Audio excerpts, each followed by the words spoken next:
Thank you, Mr. Speaker. I rise today in support of H.R. 4423, the bipartisan No New Burma Funds Act. This bill, which I introduced with my colleague Young Kim, would mandate that the United States use its voice and vote to continue the World Bank's pause on disbursements and new financing commitments to the government of Burma.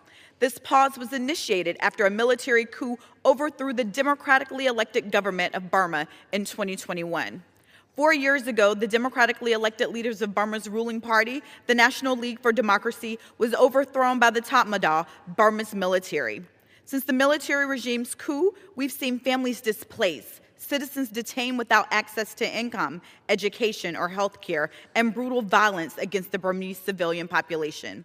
I center my work on my constituents and fighting for those most marginalized. And Mr. Speaker, while I hope that we are going to have a robust conversation around making sure that everyone back home in my district is housed with affordable housing and lowering costs in this country, today this bill is still centering my constituents. In my district alone, DeKalb County is home to over 2,000 Burmese refugees. In another life prior to my congressional service, I was a public school teacher, and I had a student who was a Burmese refugee. Chit Yin's family story was empowering and a stark reminder that not only do we have an obligation to help those no matter their zip code, but we have a duty to help those no matter where they are on the globe. This legislation gives our country yet another tool to put financial pressure on the Burmese government.